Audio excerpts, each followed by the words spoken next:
Olá, boa tarde para vocês. Boa tarde, Jandira, boa tarde. Rosa, boa tarde. Jeane, boa tarde. Denise, boa tarde. Ricardo, boa tarde. Ricardo entrou junto com a Jandira, né? Um abraço para vocês. E Rosa, uma boa tarde para você. Um abraço no Nivaldo. Denise, um abraço do Gladstone para mim, por favor. Ei, Jussara, uma boa tarde. Um abraço dos meninos, do marido. Demétrio. Fabíola, boa tarde. Um abraço no Alisson. Da gente a gente conhece, né? Por trabalhar com eles. Mas, Giane, um abraço aos seus familiares. Que Deus nos sustente a todos, nos guie, nos guarde.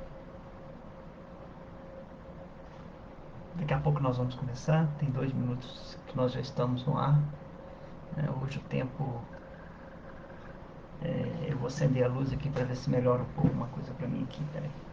Ei, Fernando, boa tarde.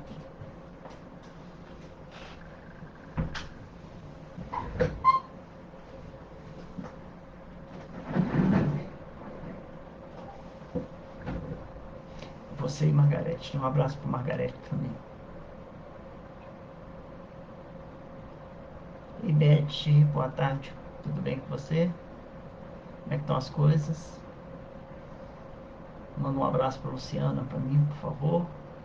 No Luizinho também.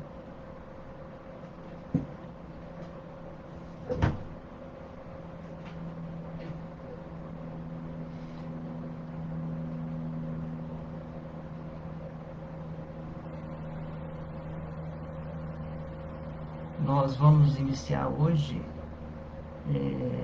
a última, pelo menos do meu lado aqui, né? Esse é o nosso último encontro do ano. Né? Eu estou prevendo que o nosso próximo encontro seja no dia 16 de janeiro. A casa vai entrar em recesso, nossa casa, né?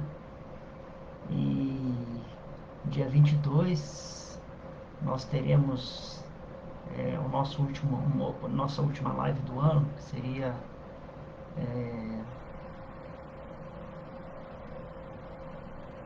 o terço com a Isabel. Então vamos aproveitar esse final de ano para colocar ou estar juntos de outra forma, né? Nós acreditamos que as postagens, e se tiver qualquer coisa nova, nós colocaremos, né, dizendo que vai ter uma live especial, alguns. Isso, Rosa, 16 de janeiro.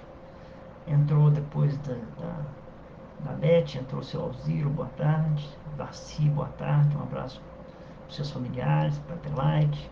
O seu Alziro também, um abraço para os familiares do senhor.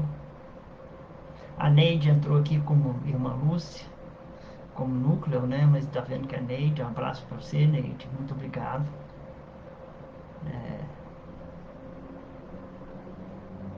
Vamos fazer uma oração. Já deu tempo necessário para a gente falar um pouco sobre o tema dessa tarde. Vamos fazer uma oração, elevando os nossos pensamentos a Deus e agradecendo a Deus pela oportunidade de estarmos aqui reunidos, em nome de Jesus. Que Jesus possa, no seu amor que Ele tem por todos nós, nos trazer os melhores ensinamentos, e esses ensinamentos possam nos trazer equilíbrio e paz que tanto necessitamos para as nossas vidas. Que, em sendo esse o nosso último encontro, que ele seja um encontro marcado em nome do amor. E esse amor possa ser derramado sobre os nossos corações. Que assim seja. Louvada seja a luz que nos uniu no amor do Cristo. Ei, Rita, boa tarde. Vamos iniciar falando sobre o tema da tarde, penas e gozos futuros.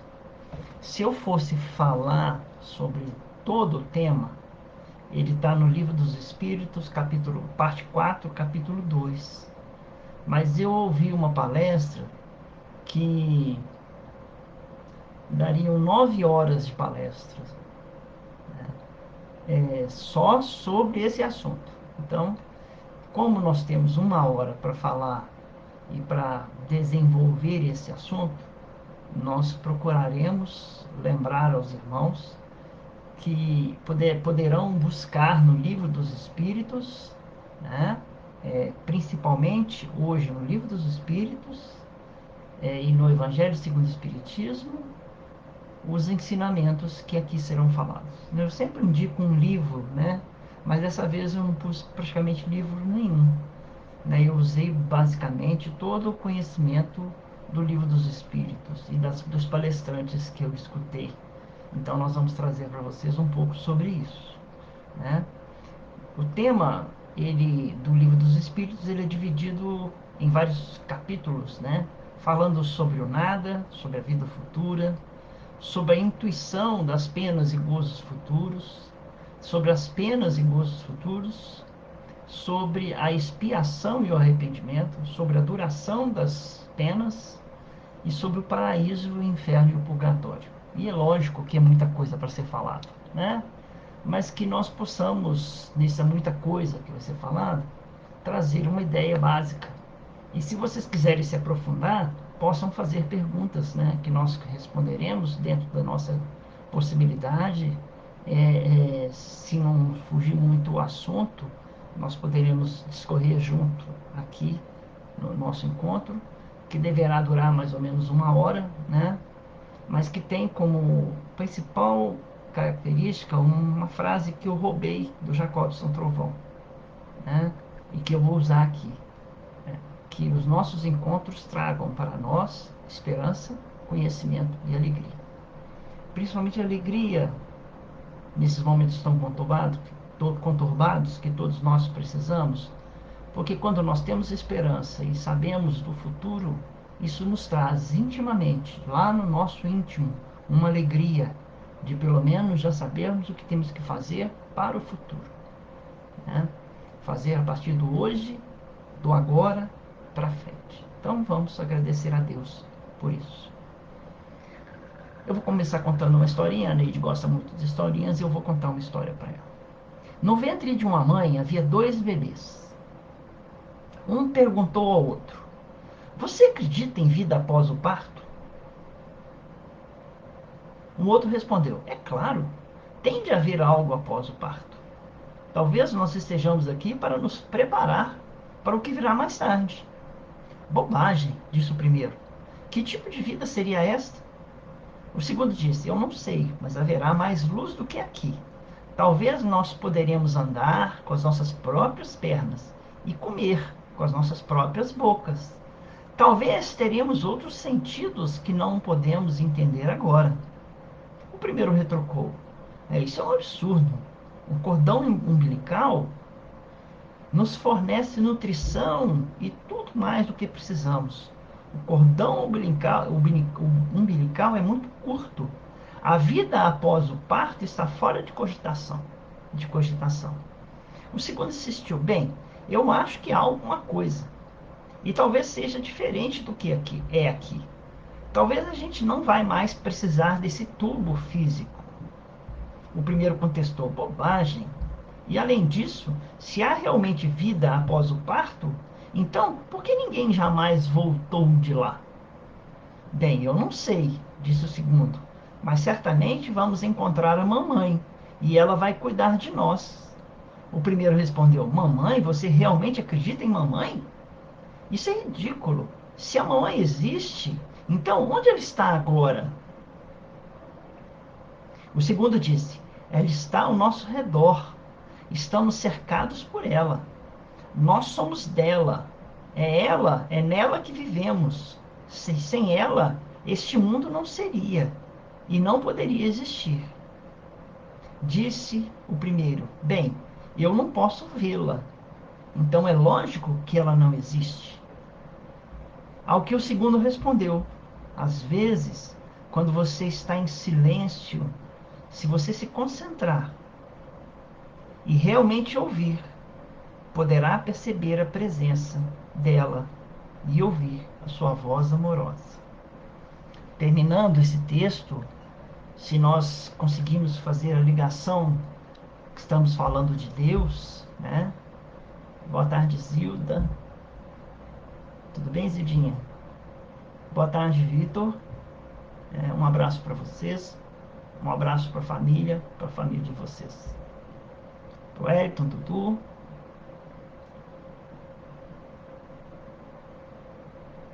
A frase termina assim, falando de Deus. Às vezes, quando você está em silêncio, se você se concentrar e realmente ouvir, poderá perceber a presença de Deus e ouvir sua voz amorosa. Apesar de não podermos ouvir Deus, apesar de não poder ver Deus, podemos sentir Deus se nós silenciarmos os nossos, os nossos pensamentos, podemos perceber a presença dele ao redor de nós.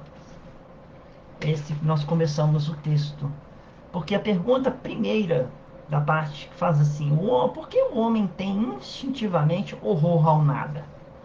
Perguntam, pergunta Allan Kardec aos espíritos, que era a crença de os bebês. Depois que nós saímos daqui, vai haver nada. Né? Aí os respondem os espíritos, porque o nada não existe. É uma pergunta que inicia o capítulo 2. Né? Parece simples, mas não é. Existia na época de Kardec uma doutrina filosófica muito forte chamada niilismo. Uma doutrina que dizia que após a morte haveria o nada. Os espíritos aqui já dão sua resposta. O nada não existe. Até hoje existem pessoas dizendo que, além de não acreditarem em Deus, acreditam que depois da morte há o nada. Então, o nada não existe, afirmando que após a morte a vida continua. A crença do outro bebezinho. Né? Aqui nós falamos de 4 ideias correntes à época de Allan Kardec. A primeira falava do quê? Que a morte, que após a morte, era o nada. Isso se chama niilismo. Mas existia uma outra corrente que dizia que após a morte, nós voltamos ao todo universal como a gota do oceano que devolvida ao mar deixa de ser a gota. Então nós perderíamos a nossa individualidade. Ah, existe a vida pós, mas depois da vida pós, você volta a Deus e é incorporado a Deus e deixa de existir. Né? Existe uma terceira ideia, na época, e hoje também, que o espírito não perde a sua individualidade, porém, seu destino está traçado, segundo aquilo que fez, enquanto vivo. Não havendo a reencarnação, vai ao paraíso, ao purgatório ou ao inferno, conforme as suas obras. Existe uma quarta ideia dizendo o quê? Que o espírito não perde a sua individualidade e tem a oportunidade de voltar a reencarnar-se, até atingir um estado de perfeição em que não mais haverá essa necessidade. Existem outras ideias, né, como a volta do espírito em forma animal, né, segundo o hinduísmo, mas essa não é a parte que nós vamos discutir essa tarde. De acordo com a pergunta 799 do Livro dos Espíritos, né, de que maneira o espiritismo pode contribuir para o progresso? Destruindo o materialismo. Essa é a ideia do nada, que as pessoas estão fixas que vale viver aqui porque nada do outro lado. Então eu vou viver o máximo que eu posso, carpe diem, né? Aproveite o hoje da melhor maneira possível, porque depois da morte nada existe. Que é uma chaga na sociedade. Ela faz os homens compreenderem onde está o seu verdadeiro interesse, a vida futura. A vida futura não estando mais velada pela dúvida, o homem compreenderá melhor que ele pode assegurar seu futuro pelo presente, destruindo os preceitos de seitas, de castas e de cor, ele ensina aos homens a grande solidariedade que deve uni-los como irmãos. É preciso que nós digamos aqui que o texto que nós vamos estudar começa na pergunta 958 e vai até 1019. Então são 50 perguntas quase, né? Quase 50 perguntas a respeito do que acontecerá na nossa vida futura, né? Então, é, é, é, o que é essa vida futura? E eu vou desenhar um quadro que aconteceu realmente essa semana comigo. Eu estava fazendo uma caminhada na Lagoa da Pampulha. Eram 6 e pouco da manhã. Quando eu estou caminhando na orla, vinha um senhor caminhando, né? E ali é cheio de coqueiros, né? E de repente, do alto de um coqueiro caiu uma coisa enorme de folha de coqueiro. E ela caiu assim, fazendo espatifando no chão, né?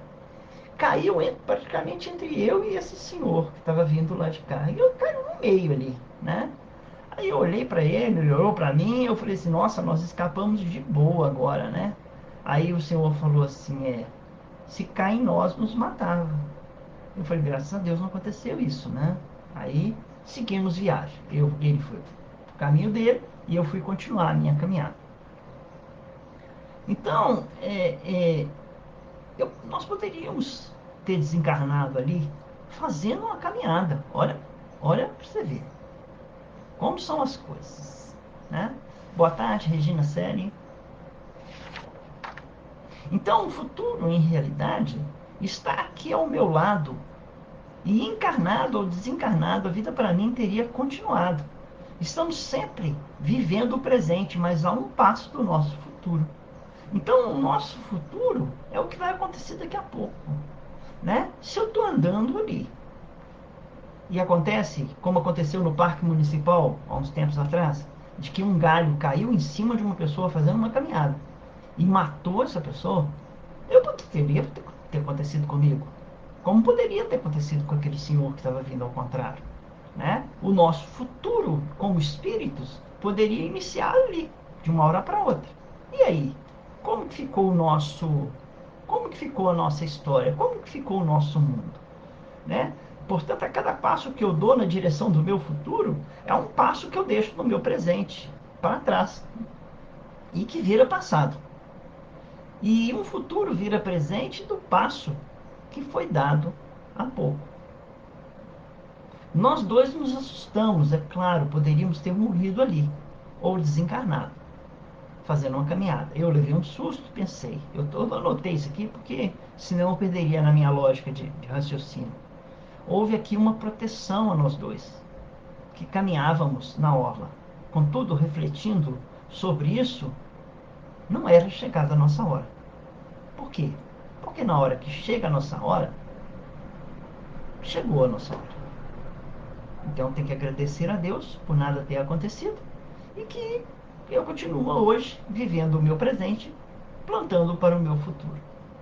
Ambos estávamos protegidos e atentos, vigilantes. Percebemos que poderia ter havido um acidente. O que deixa para mim um grande ensinamento. O presente é muito importante em nossas vidas. Muito, muito importante em nossas vidas. E nós devemos aproveitar esse presente, nós devemos aproveitar esse agora, como diz Emmanuel, para fazer o nosso futuro melhor. Então, quando nós conversamos aqui sobre penas e gozos futuros, eu vou afastar um pouco aqui e aproximar mais da câmera. Isso. Quando nós conversamos sobre penas e gozos futuros, o meu presente é que fará o meu futuro ser de gozos ou recompensas, ou de penas ou sofrimentos. Isso nós estamos repetindo já há várias semanas com o semear e colher. De Deus não se zomba, que o homem plantar, o que o homem semear, ele colherá. Tudo bem, isso nós já estamos sabendo. E é só sobre isso que o capítulo 4 fala. Sobre tudo isso. né, sobre os resultados, as colheitas positivas e negativas que nós temos que enfrentar em nossas vidas, muitas vezes. Mas há alguma passagem do Evangelho em que podemos aprender algo sobre o nosso futuro? Há sim. Uma passagem muito significativa que é a parábola do mal rico, que diz assim: havia um homem rico que vestia púrpura e linho e se tratava magnificamente. É uma parábola de Jesus. Todos os dias. Quer dizer, ele se tratava magnificamente todos os dias. Havia também um pobre chamado Lázaro, deitado à sua porta, todo coberto de úlceras, que muito estimaria poder mitigar a fome, matar a fome, com as migalhas que caíam da mesa do rico. Mas ninguém las dava, e os cães lhe vinham lamber as chagas. Ora, aconteceu que esse pobre morreu e foi levado pelos anjos para o seio de Abraão. O rico também morreu e teve por sepulcro o inferno. Quando se achava nos tormentos, levantou os olhos e via de longe Abraão e Lázaro em seu seio, e exclamando, disse essas palavras: Pai Abraão, tem piedade de mim e manda-me Lázaro, a fim de que molhe a ponta do dedo na água para me refrescar a língua, pois sofro horrível tormento nessas chamas. Mas Abraão lhe respondeu: Meu filho, lembra-te de que recebeste em vida teus bens, de que Lázaro só teve males. Por isso, ele agora está na consolação e tu nos tormentos. Ao demais, existe para sempre um grande abismo entre nós e vós, de sorte que os que queiram passar daqui para aí não o podem, como também ninguém pode passar do lugar onde estás para aqui. Disse o rico: então eu te suplico, pai Abraão, que mandes à casa do meu pai, onde tenho 5 irmãos, a dar-lhes testemunho dessas coisas, a fim de que não venham também eles para este lugar de tormento. Abraão lhe retrucou: eles têm Moisés e os profetas, que os escutem. Não, meu pai Abraão, disse o rico, se algum dos mortos for ter com eles, farão penitência. Respondeu-lhes Abraão: se eles não ouvem a Moisés nem aos profetas, também não acreditarão ainda. Né? Muito interessante essa parábola. E muito importante que a gente estude essa parábola, porque ela tem várias lições que nós podemos tirar delas. A principal é que eu vou perguntar para vocês: vocês perceberam que o rico continuou rico com as ideias de rico? Ele falou assim: Abraão, manda que Lázaro faça isso. Manda que Lázaro venha aqui e me molhe os lábios. Manda Lázaro que venha melhorar as minhas chagas. Quer dizer, ele olhava Lázaro ainda como o pobre que estava na porta dele, a quem ele não cuidou enquanto em vida. E agora via Lázaro junto de Abraão. Então, ao invés, né, que a morte, né, não transformou Lázaro, né? Quer dizer, a morte não transforma o orgulhoso, o vaidoso, o egoísta em humilde. Não modifica ninguém. Aquilo que nós, quando morremos, continuamos sendo, né? Aquilo que o rico foi, o rico continua sendo.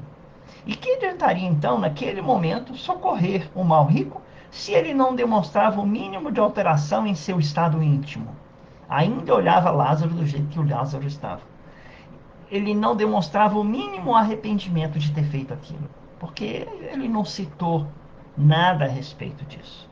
Entendo então, o mal rico, demonstrado remorso verdadeiro, teria se dirigido não só a Abraão, mas também a Lázaro. Né? Eu poderia ter dito assim: Lázaro, apiede-te de mim e venha me socorrer, por favor. Olhando para Lázaro com uma outra condição. Não, ele olhou a Abraão, mas não olhou a Lázaro. Lázaro ainda continua sendo, para ele, alguém que poderia ser mandado. Também teria se importado com todos que ficaram vivos, não somente com os da sua família. Volta à minha família. E ele não estava preocupado com ninguém mais. Estava preocupado somente com ele e com os da sua família. Então ele disse assim: manda alguém lá. Deixa eu voltar na vida para falar com a minha família. Mas ele já tem quem possa falar com eles. Né? Então ele continuava é, é, é, de uma forma egoísta, só pensando em si e nos seus, né? Vocês percebem também que na parábola há uma clara menção à comunicação com os espíritos, que ele diz assim: se algum dos mortos for ter com eles, farão penitência. Quer dizer, a comunicação dos vivos com os mortos. Então ali é uma clara que naquela época era comum já a comunicação dos espíritos. Quando o rico pede que um dos mortos fossem se comunicar com seus familiares. Jesus, nessa parábola, né? Ei, Juliana, boa tarde. Regina Selle, já dei cumprimentei, boa tarde para você também. Boa tarde aos seus familiares. Boa tarde, Juliana. Clara, manda um abraço para ela, para mim, por favor. Jesus aqui não diz que todo rico vai para o inferno e que todo pobre vai para o paraíso. Não. Ele diz que é o ser rico ou o ser pobre.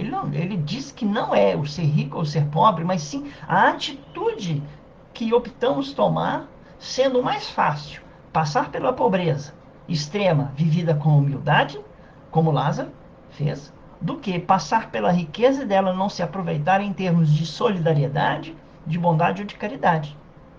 Da mesma forma, ele usa esse ensinamento naquele ensino que ele diz assim, que um agricultor foi plantar as sementes e foi tão bem sucedido que encheu um silo e vários silos. E aí ele diz, agora eu vou descansar para a eternidade, eu não preciso fazer mais nada, está tudo guardado.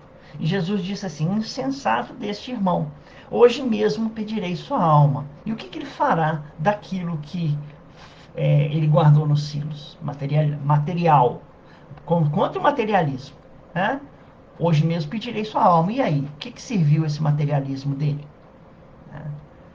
A frase, em resumo, esses dois ensinamentos, ele diz, né, é, é, é, que as nossas atitudes hoje construirão o nosso futuro amanhã.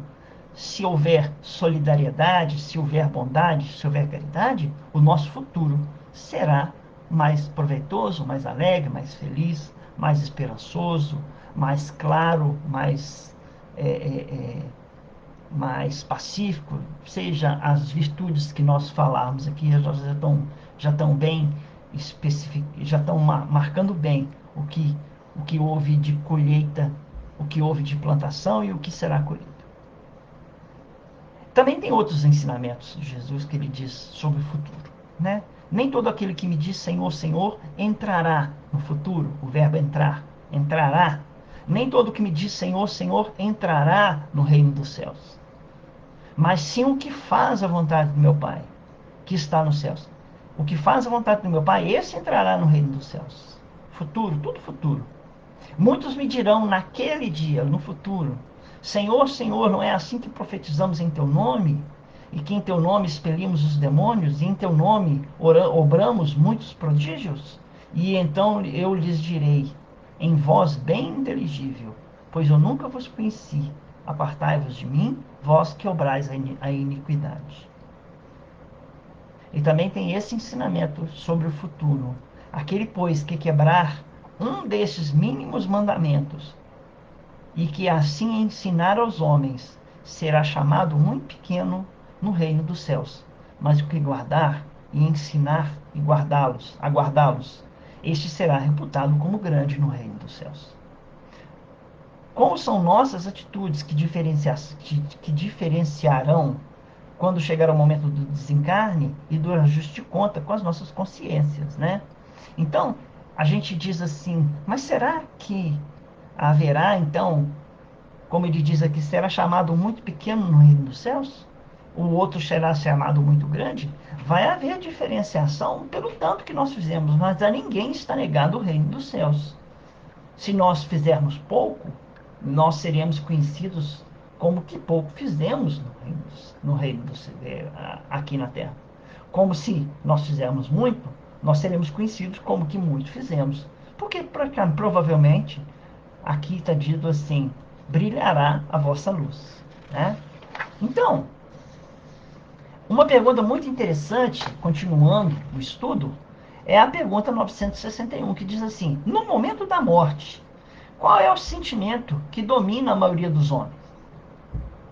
qual é o sentimento na maioria dos homens, naquele momento da morte. Aí os espíritos respondem uma pergunta sensacional, uma resposta sensacional, que dá muito pano para a manga se a gente fosse parar só para respondê-la. Que diz assim: a dúvida, o medo. Aliás, a pergunta é: no momento da morte, qual é o sentimento que domina a maioria dos homens? A dúvida, o medo ou a esperança? E os espíritos respondem: a dúvida para os céticos, endurecidos, o medo para os culpados e a esperança para os homens de bem. Então, aqueles que fizeram o bem têm a esperança. Aqueles que têm medo, aqueles que são culpados, têm o medo. Mas aqueles que não acreditam endurecidamente ainda permanecem na dúvida: será que tem algo lá do outro lado? Sendo que Kardec continua a pergunta: mas para os céticos, por que há céticos, visto que a alma traz ao homem o sentimento das coisas espirituais? Porque em pergunta passada, os espíritos dizem que o homem carrega a intuição das coisas após o túmulo. Tanto é verdade que nós podemos entender que o homem, desde que se entende de homem, ele respeita e sabe que há alguma coisa do outro lado. Tanto que ele tem respeito aos enterrar seus mortos. Já desde a antiguidade, já desde a pré-história, parece que o homem tinha a intuição de que havia alguma coisa ali após a morte. Então, eles honravam os mortos. Eles davam aos mortos um tratamento diferenciado, sabendo que intuitivamente alguma coisa acontecia. E eles perguntam, Allan Kardec pergunta: mas por que há céticos, já que o homem carrega a intuição de que há coisas do outro lado? Aí eles respondem assim: a menos do que se julga, quer dizer, a menos céticos do que se julgam, do que se julga. Muitos se fazem espíritos fortes durante a sua vida por orgulho, mas no momento da morte não são tão fanfarrões, né? É a bela resposta, né? Eu concordo com você, Rosa. É uma resposta que a gente poderia trabalhar ela muito tempo, realmente muito tempo. Por isso que eu falo que a palestra do rapaz que chama Simão Pedro, né? Nem é rapaz, ele tem cabelos brancos, né? Como ele pode ter a minha idade, tem cabelos brancos, ele é um rapaz ainda, né? Ele, ele durou 9 horas de palestra para falar sobre o capítulo 2 da segunda parte da parte 4, né? Penas e gozos futuros. Então, onde nós podemos deduzir que o arrependimento no leito da morte é mais comum do que possamos imaginar, né? As pessoas que se arrependem, né? Quando nós ouvimos muitas vezes a frase ser dita: ah, se eu pudesse fazer diferente. É o orgulho do que se dizia materialista sendo derrubado e nascendo outro homem, embora tardiamente, para a vida atual, tarde para a vida atual, mas é um arrependimento útil para a vida futura. Esse arrependimento que lhe traz na beira do túmulo o ajudará muito em outros caminhos que ele irá tomar lá pela frente. Agora, mas sobre arrependimento, nós vamos falar muito nisso no final do nosso encontro, sabe? Mas eu deixei uma pergunta que os espíritos respondem muito claramente: Deus castiga? Deus pune? Né? Os espíritos respondem nas perguntas 963 e 964 com um argumento bem irrefutável, né? Quanto ao quesito de castigo. Deus tem suas leis que regulam todas as vossas ações. Se as violais, a falta é vossa, sem dúvida. Quando um homem comete um excesso, Deus não pronuncia um julgamento contra ele para lhe dizer, por exemplo, foste guloso e vou te punir. Mas este que praticou a falta traçou um limite. Limite, qual é esse limite? O excesso. E ele diz: as doenças e frequentemente a morte são a consequência dos excessos. Eis a punição. Ela é o resultado da infração à lei. Assim tudo. Então não é Deus que tira a vida daquela pessoa por ela ter sido um guloso. Não, é o homem mesmo que, através dos excessos, ele entra numa estrada perigosa, onde ele poderá encontrar as doenças e, frequentemente, a morte. Não é Deus que faz uma pessoa sair desembestada numa estrada a cento e tantos quilômetros por hora e ali vai encontrar algum outro carro ou um acidente gravíssimo onde que ele vai morrer ou vai perder a vida ou vai desencarnar. Que é Deus tirando a vida dele. Não, ele mesmo se puniu pelo excesso. E nós frequentemente nos punimos pelo excesso. Então Deus não castiga, Deus não pune. Deus não pune, Deus não castiga. Muitos de nós pensamos que reencarnação é sinônimo de expiação, né? Que nós estamos aqui espiando, que é uma punição, que Deus está punindo a gente. Que reencarnar é uma punição. Não, não é uma punição. É consequência, né? Nós estamos aqui, né? Reencarnação é uma dádiva que o próprio espírito reencarnante pede. Dor e sofrimento vivido em uma vida são consequências. Então, nós não vivemos uma vida punitiva, nós vivemos uma vida consequencial. Nós vivemos uma vida em relação a recebendo as consequências das nossas atitudes. É uma vida consequencial e não uma vida punitiva, uma vida expiatória, não, uma vida provacional, não. As faltas cometidas pelos homens são de responsabilidade dos próprios homens. Nós precisamos carregar a doença e frequentemente a morte são a consequência dos excessos, são dos nossos excessos. Sempre nós encontraremos as doenças pelos nossos excessos. Ah, mas eu não fiz nada essa vida. Mas você, muito provavelmente, entrou em excesso em vida passada. Limitou. Nós todos aqui, tipo assim, eu estava ouvindo um palestrante hoje, fora do tema, né, que ele dizia que nós viemos com o fluido vital, né, necessário para viver tanto tempo em nossas vidas. Nós temos livre-arbítrio para fazer o que quiser, esperando as consequências depois. É isso mesmo, seu Vitor. Então nós estamos aqui com uma pilha. Então eu vim com uma pilha de 80 anos. Ok, 80 anos. A minha pilha vai durar 80 anos. É isso que está marcado. Mas nada impede que alguém venha e me dê mais vida, ou nada impede que eu tire essa vida. Como? Porque eu tenho livre-arbítrio. Então eu posso, dos abusos, dos excessos, da comida, das drogas, da bebida, de tudo, reduzir a vida dessa pilha. Ao mesmo tempo, para fazer coisas interessantes, e eles jogarem mais pilha. Você precisa de mais uma pilha de uns 2 anos. Aí eles vão e jogam mais fluido vital na gente, alongando a nossa vida. O que explica muitas vezes o que se acontece em hospitais, às vezes, que pessoas que estão no fim das vidas renascem no momento e ganham mais alguns anos de vida. Assim como aconteceu com Chico. E muito provavelmente, como tem acontecido com o Divaldo, na minha opinião modesta. Então é importante a definição da responsabilidade dos próprios homens, né? Porque eu sou responsável por todo o bem que eu fiz. Então, se eu sou responsável pelo bem que eu fiz, as consequências serão uma. Eu sou responsável por todo o mal que eu fiz. Por todo o mal que eu fiz, eu sou responsável pelo mal que eu fiz. Eu sou responsável por todo o bem que eu deixei de fazer. Sim, sou responsável por todo o bem que eu deixei de fazer. Então, a omissão já é em si um mal. Né? E eu sou responsável por todo o mal que acontece, por um bem que eu deixei de fazer. Então, isso tudo é juntado num balaio e me dado uma vida, me dado uma oportunidade. Né? E essa oportunidade, eu muito bem posso chegar do outro lado e falar assim, poxa, que mancada que eu dei, me dá uma nova oportunidade.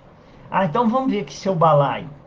Você fez isso de bem, você fez isso de mal, você deixou de fazer isso de bem, você fez isso aqui nasceu pela sua omissão em fazer o bem, é o mal. Então, nós somos grandes responsáveis por nossa vivência, os nossos excessos. Então, as doenças encontram doenças psicológicas e doenças físicas, muitas vezes, né? Eu ouvi um conceito novo, que eu vou dizer aqui, eu vou lançar no ar, tá bom? Mas é um conceito muito interessante, que merece muito estudo também. Mas que é antigo, porque já muitos filósofos discutem sobre essas ideias, ateístas, né? Materialistas, que não deixam de ter sua razão, tá bom? Esse Deus apresentado na Bíblia, no Antigo Testamento, é a causa de hoje haver entre os homens muito materialismo e ateísmo, né? Isso é uma explicação. Por que o Deus apresentado na Bíblia, no Antigo Testamento, ele é um Deus vingativo, né? Ele é um Deus ciumento, ele é um Deus que pune, é um Deus até cruel, que manda matar a todos, se possível. Apresentado, né? Esse apresentado no Antigo Testamento, ele foi criado pelos homens à sua imagem e semelhança. Vamos pensar sobre isso. Assim, tem uma passagem lá do Antigo Testamento que diz assim: Deus dizendo para os homens, né? No Gênesis, eu sou um Deus ciumento que puno da terceira à quarta geração. Olha, é um Deus que tem as características humanas. Não é um Deus apresentado por Jesus que tem as características divinas que a gente chama de Pai e que a gente deve amar. Não. É um Deus que a gente deve temer, ter medo. Então, veio um materialista, Offenbach, eu não sei falar, é alemão, eu acho, que diz assim que Deus não criou o homem à sua imagem e semelhança, e sim o homem criou Deus à sua imagem e semelhança. Como hoje nós, no Espiritismo, não conseguimos definir Deus a não ser naquela frase, Deus é a inteligência suprema, causa primeira de todas as coisas, e basta isso nosso entendimento, imagina há 6.000 anos, como que se seria para definir Deus? Se o homem não o criasse à sua imagem e semelhança. Portanto, Deus não existe. Deus é uma invenção do homem. Essa é a fase. Esse é o materialismo. Deus é uma invenção do homem. Porque o Deus que me apresentaram é um Deus que vinga, que pune, que é cruel, que deixa as acontecer. Como que pode Deus fazer isso, permitir que existam tantas favelas? Como pode Deus permitir que exista tanto mal no mundo? Deus não existe. Porque se existisse, não haveria isso. Porque está escrito na Bíblia que Deus não existe. Deus não criou o homem à sua imagem e semelhança, foi o homem que criou a sua imagem e semelhança. Por isso que Deus vinga, destrói cidades, destrói Somorra, destrói Somorra, é, acho que é Somorra, né? Destrói as cidades e pronto. Então Jesus traz para nós uma nova imagem de Deus, desconstruindo aquele Deus punidor que deveríamos temer e apresentando para nós um Deus Pai, o qual deveríamos amar. A descrença na existência de Deus atualmente soma-se ao tanto de coisas que se fizeram em nome de Deus nos séculos passados e que somente trouxeram dor e sofrimento às populações inteiras, como as cruzadas e a Inquisição. Então, se nós perguntássemos por que existem ainda tantas pessoas que não acreditam em Deus, ou tantas pessoas que duvidam da sua existência, ou então preferem ser agnósticos, é por causa desse Deus que, através de atitudes dos homens, se fez desse jeito, arrasando cidades, tentando domínio, tentando morte, através da cruzada e da Inquisição. Então, entre as recompensas, né, mudando agora, voltando, Sodoma e Gomorra, né? Sodoma não, né? Sodoma e Gomorra, Darcy, obrigado. Isso. Então, quer dizer, nós teríamos hoje uma forma de enxergar diferente Deus. Por quê? Porque chegou Jesus e nos apresentou um Deus amoroso, né? Um Deus que não vinga, um Deus que você tem que nos ensina a amar os nossos inimigos, um Deus que ensina a fazer o bem a quem te faz o mal, o Deus que ensina a orar por aqueles que te perseguem e caluniam. Esse é o Deus que nós fomos apresentados agora, né? Mas fizemos o bem, né? Escolhemos, né, fazer o bem. E quais são as recompensas que eles nos oferecem? A oportunidade de renascermos em mundos mais adiantados, né? Mais adiantados que o nosso. Recompensa da sua força de vontade em vencer seus próprios maus instintos, né? Também é estar ao lado dos espíritos simpáticos ao bem, os que lhes traz verdadeira alegria, né? E melhores possibilidades de não ter a visão conturbada pelo orgulho e pelo egoísmo. Isso é uma das recompensas, né, que a gente pode encontrar. Também nós temos o seguinte, que quando encarnados, passando por dificuldades, temos o merecimento de ter almas simpáticas ao nosso redor, o que, em muito, atenua as nossas lutas e sacrifícios pelas quais temos de passar, né? Então, muitas vezes, uma encarnação, ela ela se marca pelas nossas atitudes e podemos muito bem estar rodeados de pessoas boas, porque nós temos um merecimento para isso, né? Mas nós precisamos dizer também que todo sofrimento, toda dor terá um fim, porque a vida não é só sofrimento, ela terá um fim. As penas são temporais, tem um tempo para acabar. Então, a partir do momento que nós entramos num momento de dor, enquanto não houver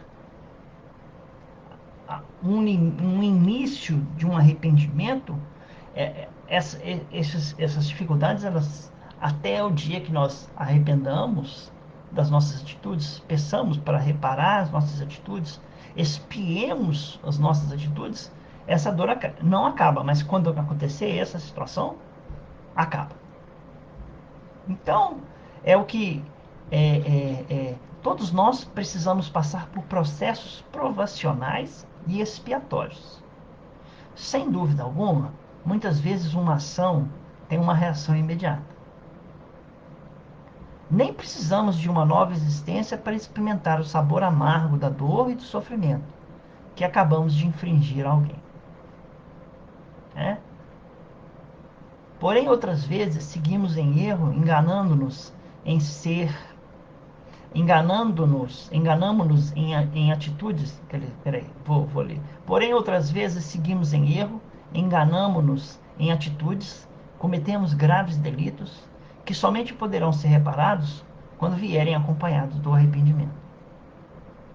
Como diz o ditado, o castigo vem a cavalo cedo ou tarde, né? Nós podemos viver uma vida de erros até o momento em que o castigo chega. E quando ele chega, ele vem com o peso das nossas atitudes. Aqui, lembramos aqui do ensinamento de Jesus que diz assim: o que fere pela espada será ferido. Jesus disse isso a Pedro, quando ele cortou a orelha do soldado, né? Aí nós vamos começar o tema principal desse momento, que nós temos alguns minutos para falar dele. Em que se funda o dogma da reencarnação? Na justiça de Deus e na revelação. Pois incessantemente repetimos, o bom pai deixa sempre aberta aos seus filhos uma porta para o arrependimento. Pergunta 171. Então, começa do arrependimento. Pergunta 230. O espírito progride na erraticidade? Pode melhorar muito, segundo a sua vontade e desejo. Mas é na existência corporal que ele põe em prática as novas ideias que aprendeu. Se ele aprendeu novas ideias, é porque ele arrependeu-se daquilo que fez, estudou, aprendeu novas ideias e tem que encarnar novamente. Pergunta 132. Qual é o objetivo da encarnação dos espíritos? Deus lhes impõe a encarnação como objetivo de fazê-los chegar à perfeição. Então, a partir do momento que ele aprendeu novas ideias, ele vem à Terra para cumprir aquilo que ele tem que cumprir.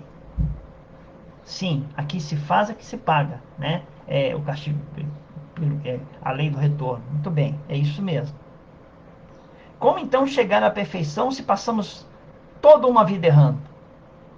Quando desencarnamos, tomamos às vezes e dizemos, aliás, tomamos às vezes e dizemos às vezes porque podemos passar séculos sem nos arrependermos, tomamos consciência daquilo que fizemos de errado, fazer, daquilo que fizemos de errado. Ponto. Nasce em nós o arrependimento, do arrependimento a necessidade de reparação. Quando isso acontece, solicitamos uma nova encarnação para reparação e expiação das nossas faltas. Muito bem. Então, é a pergunta 171, 230 e 132 que responde isso que nós acabamos de falar para vocês, né?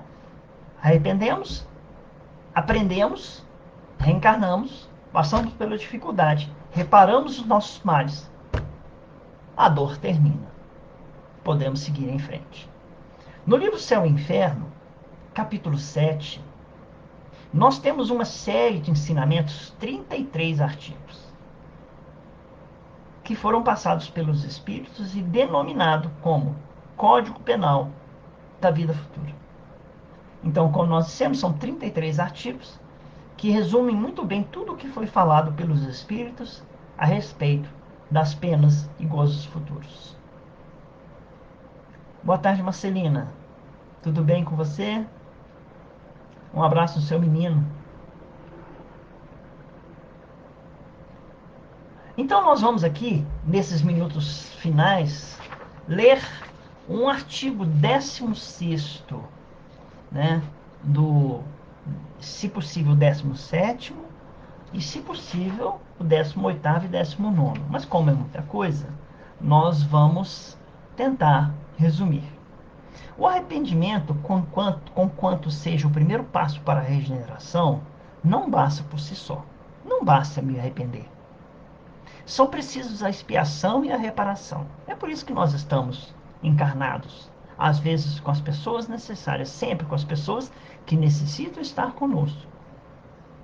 Arrependimento, expiação e reparação constituem, portanto, as 3 condições necessárias para pagar os traços de uma falta e suas consequências. O arrependimento suaviza o sabor amargo da expiação, abrindo pela esperança o caminho da reabilitação. Só a reparação, contudo, pode anular o efeito, destruindo-lhe a causa. Do contrário, o perdão seria uma graça, não uma anulação. O que vem assim, tipo, Deus não concede como graça o perdão. Eu tenho que vir e fazer aquilo que eu devo fazer para anular aquilo que eu fiz. Então eu devo me perdoar e perdoar as pessoas que estão ao meu redor. Então o perdão é uma anulação das faltas.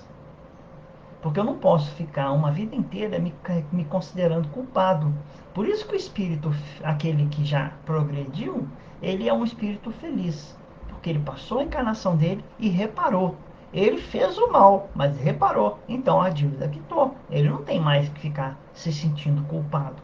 Se nós temos culpa em nosso coração, é porque nós carregamos ainda a necessidade de reparação. E algo em nós diz intuitivamente que nós temos algo a fazer ainda. Por isso que a culpa muitas vezes vem dentro dos nossos corações. Artigo 17º. O arrependimento pode dar-se por toda parte, em qualquer tempo. Se for tarde, porém, o culpado sofre por mais tempo, até que os últimos vestígios da falta desapareçam. A expiação consiste nos sofrimentos físicos e morais, que lhes são consequentes. Seja na vida atual, seja na vida espiritual, após a morte, ou ainda em nova existência corporal.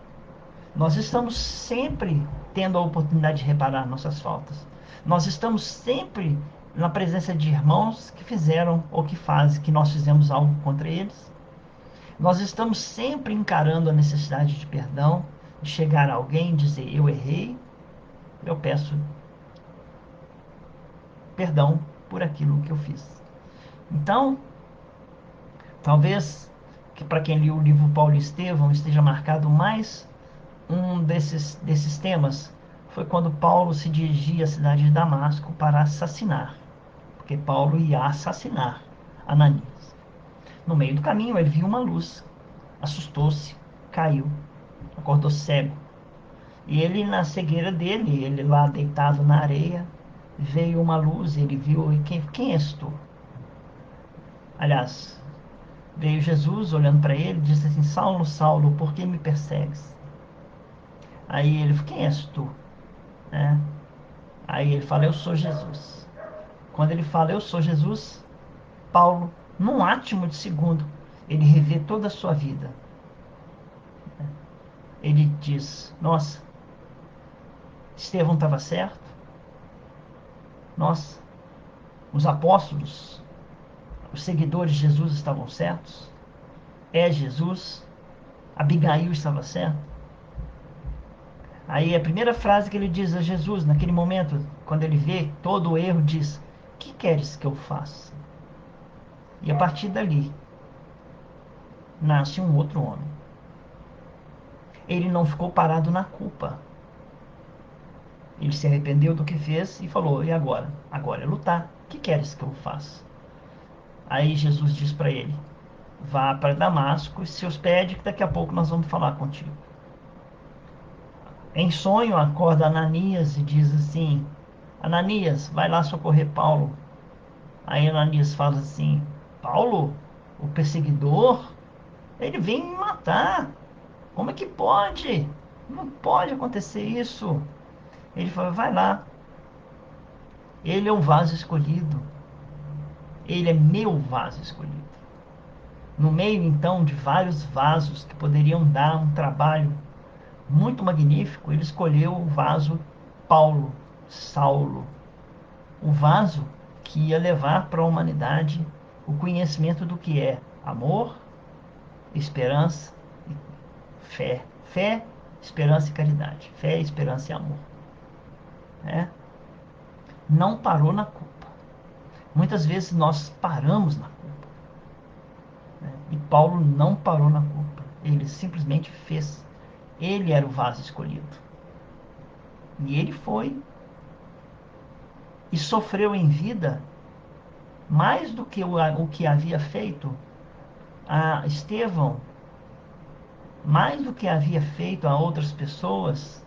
Ele era orgulhoso e o orgulho dele acabou. Ele só pensava nele.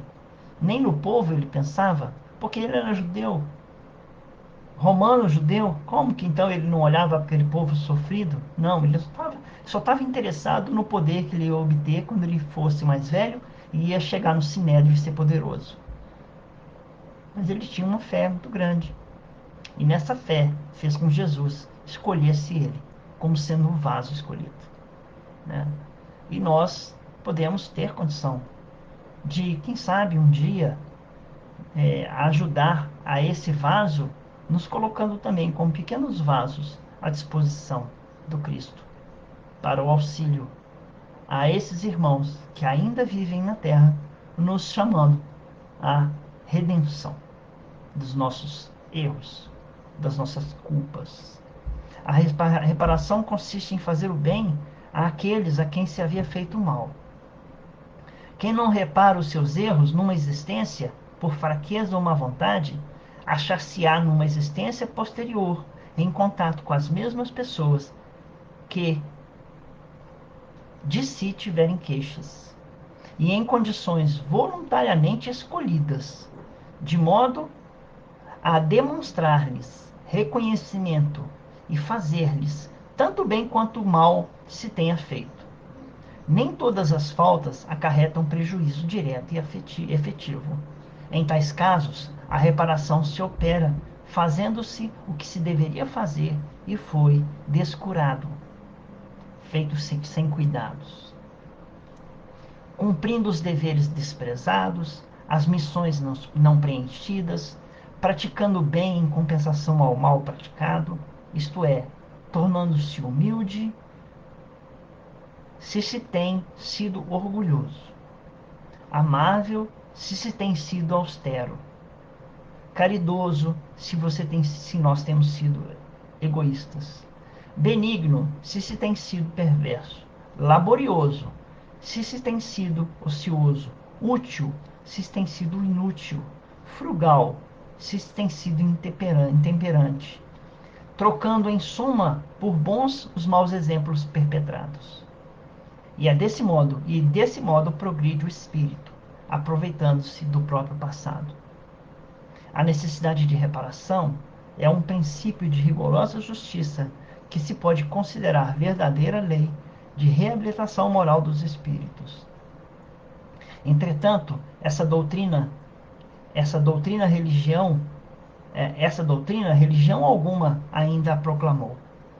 Algumas pessoas repelem-na porque se acham mais cômodo o poder quitarem-se das más ações por um simples arrependimento. Por um simples arrependimento, eu digo assim, nossa, eu estou arrependido. Aí eu chego e falo, Senhor Padre, ou então Senhor Deus, eu estou arrependido das minhas faltas. Pronto, estou em paz. Não, você não está em paz, porque a ação foi feita. E ela ela dá absolutamente uma reação. E essa reação ela vai ser contrária e vai vir a você ainda, pelo mal que você fez. Então não é só arrepender. Arrepender, reparar e expiar. Bom, meus irmãos, nós não temos mais tempo. São 1 hora já de palestra.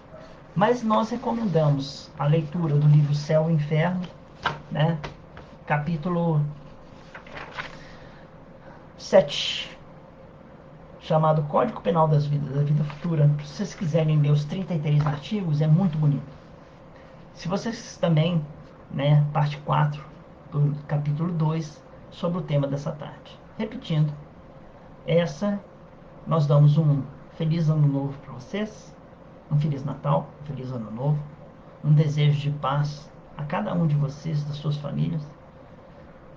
Essa é a nossa última palestra, a minha, pelo menos, a última palestra do ano. Que nós possamos nos encontrar no que vem, como nós dissemos.